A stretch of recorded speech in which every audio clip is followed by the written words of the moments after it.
Imagina que tienes hambre y vas a la cocina a prepararte algo sencillo, porque tienes que seguir con tus tareas escolares. Una quesadilla siempre es una buena opción. La tortilla, el queso, la salsa, una opción bastante mexicana, ¿cierto? ¿Crees que los jóvenes de la época prehispánica también se preparaban quesadillas? Pues no, al menos no de queso. Pero no creas que vamos a entrar en esa discusión de si las quesadillas son de queso o no necesariamente. No. La cuestión es que el queso llegó a lo que hoy es México cuando los españoles lo trajeron con el ganado vacuno y otros muchos productos alimenticios de origen animal y vegetal. Este rico antojo, por más sencillo que parezca, es el resultado de la combinación de la cocina mexicana y la española. Maíz, queso, jitomate, chile, cebolla. Es solo un pequeño ejemplo de cómo la mezcla de culturas se complementa y transforma para crear algo nuevo. Y cómo la mezcla también viaja con las migraciones, porque quesadillas también las encontramos en Estados Unidos. En el programa de hoy descubriremos cómo ha ido cambiando la dinámica de convivencia entre mexicanos y estadounidenses a lo largo de los años y los resultados culturales que han surgido de esta dinámica. Nachos con queso, chili con carne, fajitas servidas en un sartén de hierro, tacos acompañados de crema agria, totopos con pico de gallo, enchiladas gratinadas con queso cheddar, quesadillas de queso amarillo y burritos gigantes. Son algunos de los platillos típicos de la cocina Tex-Mex. Se llama así por su origen fronterizo, entre Texas y México. Si vives en el centro o el sur de México, es probable que la única forma para probar alguno de estos platillos sea en un restaurante perteneciente a alguna cadena estadounidense. No forman parte o formaban parte de la alimentación diaria de la mayoría de los mexicanos, pero lentamente se va imponiendo lo Tex-Mex dentro de México. Una gastronomía particular se crea a partir de las costumbres culinarias que influyen en ella, en las experiencias de la gente que prepara los platillos y los gustos y exigencias de los consumidores. En el caso de la frontera norte de México, han surgido estilos que son resultado de combinaciones distintas. Identificamos por lo menos dos. La cocina Tex-Mex que, como ya dijimos, surgió en la frontera con Texas. La cocina Cal-Mex, originaria de las relaciones entre California y México. El origen de estas cocinas es principalmente indígena norteamericano y colonial mexicano, pero se ha adaptado al estilo angloamericano, tanto en los ingredientes como en las técnicas para prepararlos. Por eso, en la cocina Tex-Mex, las tortillas pueden ser de harina o de maíz, el queso es cheddar. En la mayoría de los platillos, la carne es de res, las especias que se usan para sazonar pueden ser más fuertes, como el comino, y las salsas, el guacamole o el pico de gallo, se usan más como guarnición que como condimento. Podría parecer que la cocina Tex-Mex es más reciente que la comida tradicional mexicana, pero en realidad su origen comenzó en los siglos XVI y XVII, durante la época de las primeras misiones españolas en México. En esa época, los ingredientes de la cocina española y los de los americanos nativos de Texas se mezclaron para crear platillos completamente nuevos. Los españoles introdujeron la carne de res al territorio mexicano y ese se convirtió en uno de los principales ingredientes de la cocina del norte del país. Mientras que los nativos americanos aportaron los frijoles, las nueces, las cebollas y el mezquite. Los colonizadores que venían de las Islas Canarias también contribuyeron de forma especial a la creación de esta cocina, porque traían consigo a grupos de bereberes, personas pertenecientes a una etnia autócrata del norte de África, que influenciaron la comida de la región de Texas con el uso de condimentos como el comino, los chiles, el cilantro e incluso incorporaron un platillo típico de su región, la tangia, un guisado de carne marroquí que se convirtió en el chili con carne. El estilo Tex-Mex se siguió expandiendo gracias a la influencia de las regiones cercanas, como los ranchos ganaderos de Texas y el norte del país, que al menú añadieron la barbacoa, la carne seca, la carne molida y el cabrito. La cocina Cal-Mex se distingue por ser más ligera y no tan saturada de queso y carne guisada. Usa ingredientes más frescos, como verduras y chiles. Los tacos son de pollo o pescado asado, no solamente de res. No emplea tanto condimento y los frijoles como guarnición o ingrediente principal son enteros, no refritos, como en las recetas Tex-Mex. En el estado de California es muy común que cada restaurante le dé su giro a la comida Cal-Mex con ingredientes nuevos y produzcan salsas y aderezos inusuales y hasta formas distintas de servirlos, pero manteniendo los ingredientes básicos como la tortilla, el chile y los frijoles. La cocina mexicana es el resultado de la fusión de muchos ingredientes y estilos procedentes ingredientes de muy diversas culturas. Si consideramos que cada pueblo indígena acostumbraba a preparar sus alimentos de modo distinto, de acuerdo a lo que se producían en sus localidades, frías, templadas o calientes, cercanas al mar o a los desiertos o a las selvas o a los llanos, de orígenes animales y vegetales, etcétera, etcétera, llegaremos a la conclusión de que antes de la llegada de los españoles ya se habían registrado muchas mezclas. Ahora busquemos los orígenes de la cocina española, igual de compleja, porque sus ingredientes procedían de China, la India, el Medio Oriente, el norte de África. Gracias a todas las mezclas y la imaginación de sus cocineras y cocineros, tanto de tiempos prehispánicos como coloniales y modernos, la gastronomía mexicana fue declarada Patrimonio Cultural Inmaterial de la Humanidad por la UNESCO en el año 2010. Si averiguamos la historia de cada uno de sus platillos y la historia de cada uno de sus ingredientes, más la historia de los distintos modos de preparar cada platillo y sus infinitas posibilidades, nos tomará el resto de nuestras vidas y no terminaremos. Pero, ¿por qué empezamos este programa abriendo nuestro apetito? No es para salir corriendo a la cocina, sino para pensar, para reflexionar en todo aquello que llevan consigo las personas que se mueven de un lugar a otro, que emigran de una región o un país a otro, y para valorar este proceso, como la ruptura o la semi-ruptura con un territorio o una nación, y al tiempo como la apertura a nuevas oportunidades y creaciones. La gastronomía no es lo único que ha cruzado la frontera norte de México. Como sabemos, México ha sido históricamente un país de migrantes que se internan y asientan principalmente en Estados Unidos en busca de mejores condiciones de vida. En la actualidad se estima que aproximadamente 25 millones de personas de origen mexicano y mexicano-americanos residen en Estados Unidos. De estos, 10 millones nacieron en México y 15 millones son de origen mexicano. De los 10 millones nacidos en México, se calcula que la mitad son indocumentados. La migración de mexicanos a Estados Unidos desde el siglo XX y lo que va del siglo XXI puede dividirse en 5 fases. Su principal característica es la obtención de trabajo, mano de obra que Estados Unidos ha requerido en labores agrícolas y actividades poco especializadas. Entre 1942 y 1964, el programa Bracero condujo a 1 millón de campesinos mexicanos a California y otros estados de la Unión Americana para las cosechas de caña de azúcar.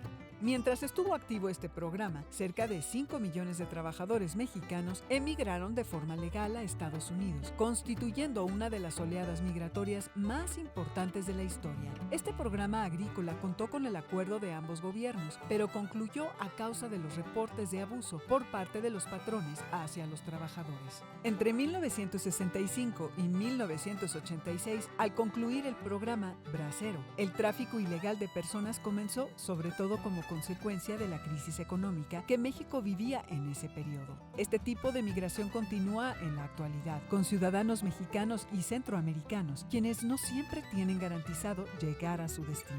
Los migrantes mexicanos que cruzan la frontera para trabajar o buscar trabajo proceden de todos los estados del país, en su mayoría de Jalisco, Michoacán, Guanajuato, Estado de México y Zacatecas. La cantidad de migrantes mexicanos en Estados Unidos alcanza aproximadamente el 11% de la población mexicana. ¡Es muchísima gente! Estas personas representan una pérdida de capital humano para México, pero implican un alto ingreso por remesas. Las remesas es el envío de dinero entre dos países distintos, o sea, los giros o envíos de capital que se hacen desde la ubicación del migrante a su país de origen. México es el tercer país en el mundo con mayores ingresos por remesas después de India y China. La mayoría de los migrantes mexicanos son hombres jóvenes que tienen de 20 a 35 años al momento de cruzar, aunque en las últimas 2 décadas ha aumentado el número de mujeres solas o con hijos que cruzan la frontera en busca de trabajo. En años anteriores era común ubicar a los migrantes mexicanos como parte de la población más pobre en Estados Unidos, pero actualmente han logrado un sensible ascenso social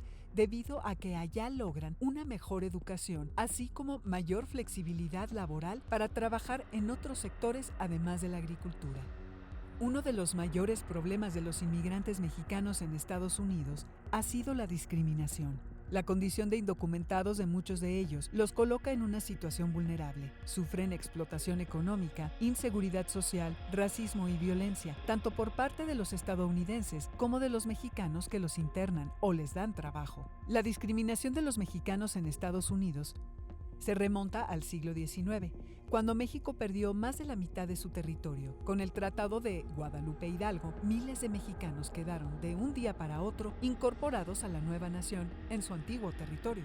Si bien términos despectivos como espalda mojada o wetback o frijolero o beaner hacen referencia al paso clandestino o nado por la frontera del río Bravo y al consumo de frijoles en la comida mexicana, en los últimos años la discriminación por racismo y xenofobia ha aumentado en Estados Unidos debido a su promoción por autoridades del gobierno, como el del actual presidente, Donald Trump, y por grupos de supremacistas blancos. Estos actos discriminatorios han incluido la violencia contra mexicanos, centroamericanos migrantes y en general latinos en distintas nacionalidades.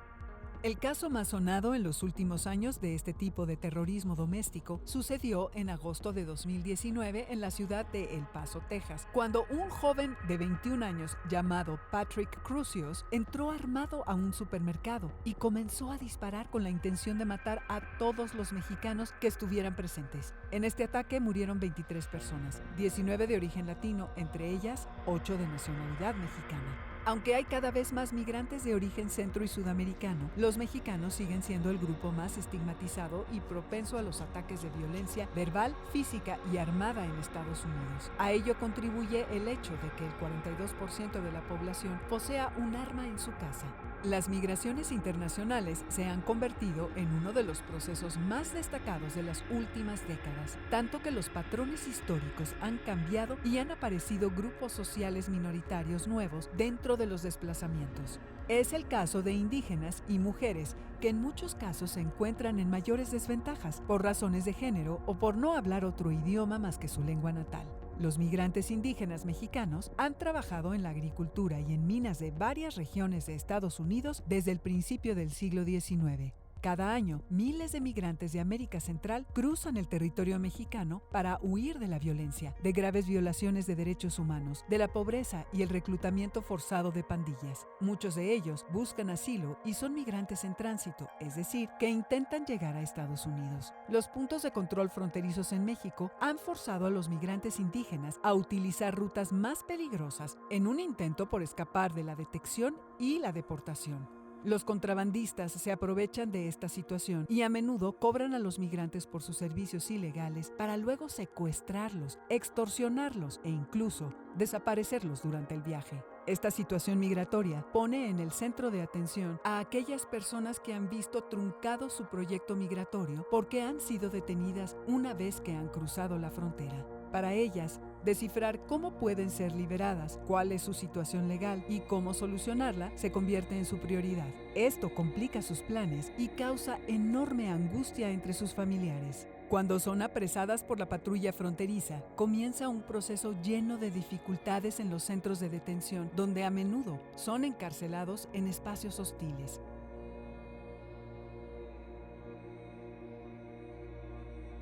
¿A qué se debe el aumento en el número de indígenas migrantes en la frontera de México hacia Estados Unidos? ¿En qué frontera es más común encontrarlos? Bueno, este aumento de la migración de indígenas evidentemente se debe a la pobreza. No es una casualidad que el aumento de estos migrantes venga de los estados más pobres de México, como es el caso de Chiapas, Oaxaca, Guerrero, donde hay una mayor concentración de población migrante.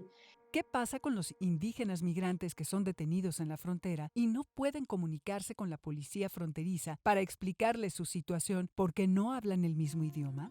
Esto responde claramente a un racismo institucional que está vigente tanto al interior de los países expulsores de migrantes como en el ámbito internacional y se ve de manera muy clara en contextos migratorios.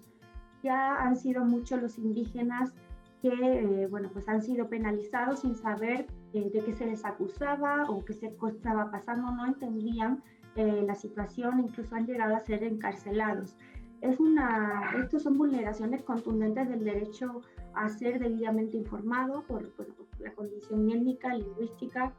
Y entonces aquí, si bien los sistemas jurídicos y los sistemas del derecho hablan del derecho de todas las personas a disponer de traductores para que pues, en sus propias lenguas sean adecuadamente informadas y accedan a situaciones de comunicabilidad justa cuando se dan detenciones y otras situaciones en el ámbito de la migración. La realidad es que este derecho se vulnera de manera importante. Se dan situaciones tremendamente injustas que ya han sido denunciadas por muchas organizaciones no gubernamentales, investigadores, activistas y otros agentes también. ¿Qué pasa con los indígenas que no logran llegar a la frontera y tampoco pueden regresar a su lugar de origen? En estos casos lo que se da es una inmovilidad, que es el otro aspecto de la migración que no se visibiliza tanto y que igualmente coloca pues a la población migrante en general e indígena en particular en situaciones de alta vulnerabilidad y riesgo social. Aquí quedan atrapados en el norte sin recursos económicos, sin redes sociales, incluso sin poder comunicarse porque muchos de ellos pues solo hablan su lengua materna, solo hablan la lengua indígena, no hablan español, no hablan inglés, y entonces empiezan a encontrarse en situaciones de mendicidad severas. Aquí el racismo también es un elemento a tener en cuenta. En esa situación de inmovilidad muchas veces los indígenas tienen dificultades para encontrar un empleo transitorio que les permita o bien regresar a sus comunidades de origen o bien intentar un nuevo cruce a los Estados Unidos. Y justamente por ese racismo y esa marginación pues a los que la sociedad los relega, ¿no? Por otra parte, cuando consiguen empleos en esta situación de inmovilidad, estos empleos los desarrollan en altísimas condiciones de explotación y de precariedad. Les pagan menos que a un blanco o un mestizo y trabajan muchas horas más. E igualmente esto es consecuencia de ese racismo, ¿no? Este es el mismo trato además que van a recibir en el ámbito laboral de los Estados Unidos, donde pues si bien las ganancias económicas son mayores, siguen siendo menores con respecto a los trabajadores de otro color y otra procedencia étnica. ¿A qué problemas se enfrentan los indígenas en Estados Unidos que han llegado legal o ilegalmente a ese país? Bueno, uno de los principales problemas es el de la irregularidad documental, como le ocurre a 7 de los 11 millones y medio de mexicanos que se encuentran en los Estados Unidos. La situación de deportabilidad por esta situación de irregularidad documental es uno de los estresores más graves de la migración con repercusiones en la salud mental, de hecho. Y aquí quisiera puntualizar que los indígenas y los migrantes en general no son ilegales. Lo que es ilegal es la situación, pero ellos no son ilegales. Simplemente pues su situación documental es irregular, necesitan regularizarla, pero ellos como seres humanos no son ilegales, no han cometido ningún delito en estricto sentido. Entonces es mejor emplear situación irregular porque el término ilegal nos aproxima más a una concepción de los migrantes como criminales y no lo son. ¿Cuáles son los grupos sociales que corren más peligro al intentar cruzar la frontera de forma ilegal? Pues los grupos más vulnerados son mujeres, niñas, niños y adolescentes. A partir de la década de los 80, con el IRCA, la corriente migratoria a Estados Unidos desde México cambió su patrón. Antes de esa fecha, principalmente emigraban a Estados Unidos varones mexicanos en edad productiva, pero a partir del IRCA, que favorecía la reunificación familiar en Estados Unidos, el patrón cambió e incorporó ya mujeres, niñas, niños y adolescentes. ¿Has escuchado hablar de los chicanos? ¿Son migrantes? ¿Son indocumentados? ¿Cuál es su origen? Chicano es un término usado para nombrar al estadounidense de ascendencia mexicana, o sea que nació en Estados Unidos de padres mexicanos. Originalmente se designaba así solamente a los mexicanos que vivían en los territorios estadounidenses. Después pasó a utilizarse para los ciudadanos estadounidenses de origen mexicano y no solo eso, pasó a convertirse en todo un movimiento promotor del orgullo por la identidad mexicana. Las actitudes de discriminación de la sociedad estadounidense hacia la comunidad mexicana y de origen mexicano provocaron en los mexicanos una necesidad de organizarse para la autodefensa. Los mexicanos y chicanos que habían probado su lealtad a la nación estadounidense en las dos guerras mundiales pensaron que su lucha debía continuar hasta lograr el reconocimiento pleno de sus derechos.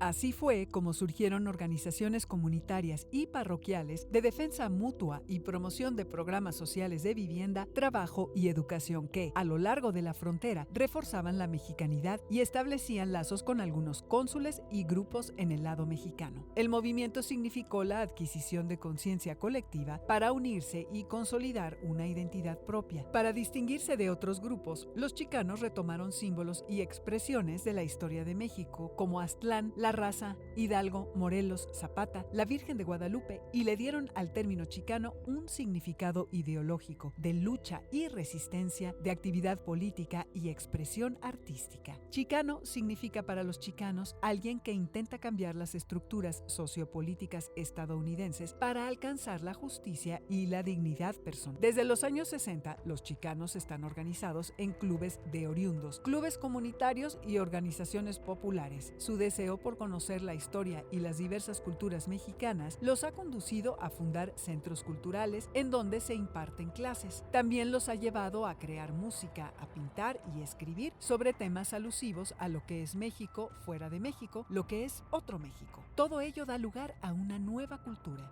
Los murales chicanos son un ejemplo de sus manifestaciones artísticas. Incluyen imágenes de culturas prehispánicas, imágenes religiosas como la Virgen de Guadalupe, imágenes de héroes revolucionarios como Zapata, calaveras, mujeres mexicanas y fauna, como jaguares o águilas, acompañados de la bandera y el escudo mexicanos. Son una manera de fortalecer la cohesión y enfrentar el dominio anglosajón. Los mexicanos en Estados Unidos comenzaron a reconocerse como comunidades transnacionales que desarrollan su vida aquí y allá, benefician a ambos países y, por lo tanto, tienen derechos también en las dos naciones. Como hemos visto a lo largo del programa, la comunidad mexicana en Estados Unidos ha hecho aportaciones laborales y culturales a la sociedad donde vive. La propuesta de construir un muro a lo largo de la frontera con México ayudó a Donald Trump a llegar a la Casa Blanca. Su discurso original decía que se trataba de un muro grande y hermoso, que sería pagado por México, como una herramienta esencial para mantener a los estadounidenses a salvo de los traficantes de drogas, pero indirectamente se refería también a los migrantes ilegales que intentan cruzar la frontera a pie. La frontera entre Estados Unidos y México tiene una extensión de más de 3,000 kilómetros y, aunque Trump originalmente afirmó que el muro cubriría toda esa distancia, aclaró luego que obstáculos naturales como montañas y ríos ayudarían a cubrir algunas partes. Desde que Trump llegó al poder, la Oficina de Aduanas y Protección Fronteriza de Estados Unidos declaró que fueron construidos un total de 111 kilómetros de un supuesto nuevo sistema fronterizo.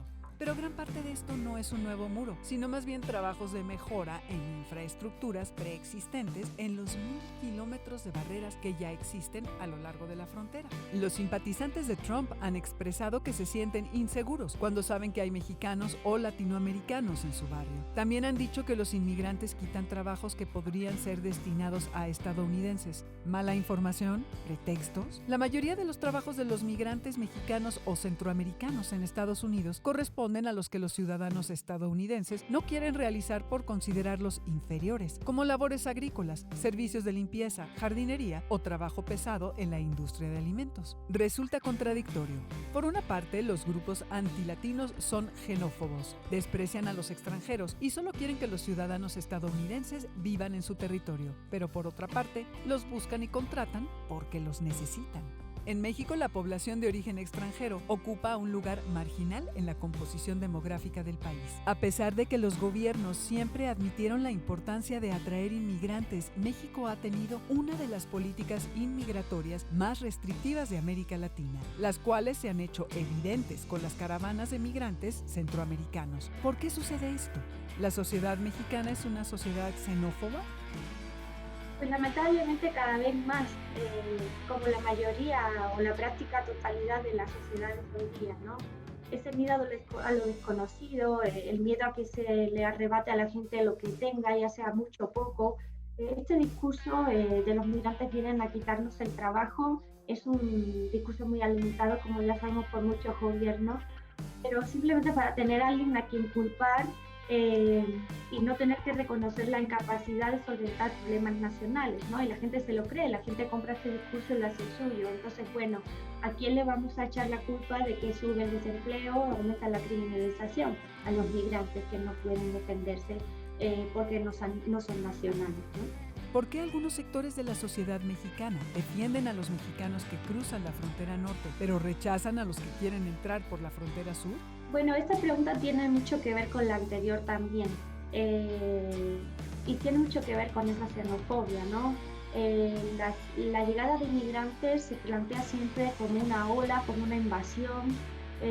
Si nos fijamos en las notas de prensa, siempre se plantean estos términos. Van Dijk es un teórico que ha estudiado mucho estas cuestiones.